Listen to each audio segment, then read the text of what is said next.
يا رب قريش. انا ما وريش جبت بقى غيرك في جبنه حياتي. قريش. انا همسح التيك توك بسببها. انا همسح التيك توك. انا تعبت. امسك التليفون تطلع لي ام خالد، ادخل على التيك توك من البي سي تطلع لي ام خالد. ما وريش غير ام خالد في حياتي. بص بص، في واحد كاتب لها ايه؟ ام خالد عندها كاميرا اوتوماتيك تفتح اول ما تدخل البيت. الو. والله ماني طالع، والله ماني طالع، وهذا بمقام ابني، وانا اتشرف انه يكون ابني. ايش رايكم؟ والله حتى انت في مقام دادي وربي. دادي لما ياخذك.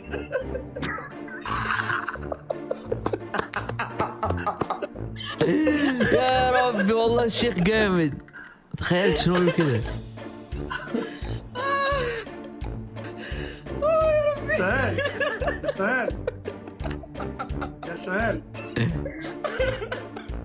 سهيل، هلا يا شيخ. وش رايك؟ وش رايك؟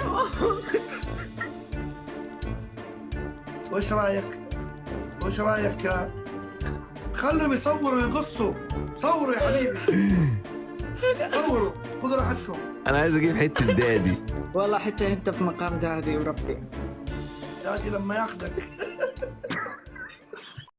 شاب مصري جاب جنيه فضه وعرضه للبيع على موقع اجنبي ب 24 دولار، وهتتصدم حرفيا يا صديقي من عدد الناس اللي اشترته وحجم الارباح اللي الشاب ده جمعها. الشاب ده يا صديقي استخدم حيله ذكيه جدا، وهو انه جاب الجنيه الفضه وفرغ الجوانب بتاعته من الداخل علشان الجنيه يبان على هيئه تمثال فرعوني بس، ويشيل كلمه 1 باوند دي، وبدا يحط الجنيه في انواع واشكال مختلفه من السلاسل، وعرض السلسله الواحده على موقع ستيل اجنبي ب 24 دولار علشان يتفاجئ يا صديقي بان اكتر من 830 شخص اشتروا منه الجنيه ده فعلا ب 24 دولار. يعني كسب يا صديقي حوالي 20,000 دولار، اللي هو انت متخيل يا صديقي اديك 800 جنيه واخد مكانه نص مليون جنيه. واللي يضحكك اكتر يا صديقي انه ده اخر بس ليا في التويتش يا جدعان، عشان عندي مشروع هروح اعمله.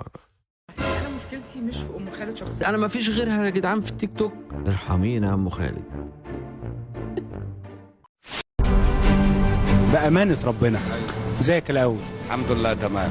بتعمل لحمة كام يوم؟ كان مين اللي عايز يجي معايا؟ مين اللي كان عايز يجي معايا نتسجن وناكل ببلاش؟ ما هو التيك توك ده حاجة مش طبيعية بصراحة يعني. لأن هو يا إما سمعنا والله العظيم، ما هو إحنا كنا لسه بنتكلم عن إيه من 10 دقايق؟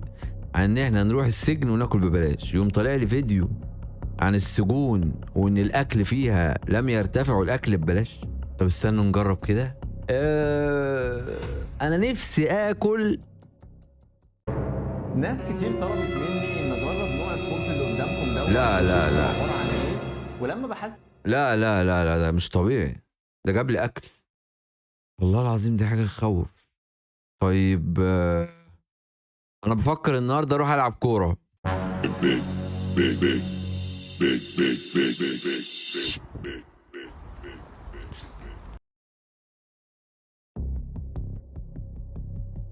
صراحه الموضوع غريب والله العظيم، موضوع غريب جدا جدا جدا. صح والله العظيم موضوع غريب جدا.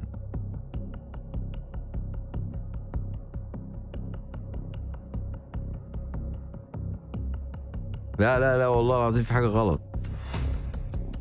انا قلقت من التيك توك معلش.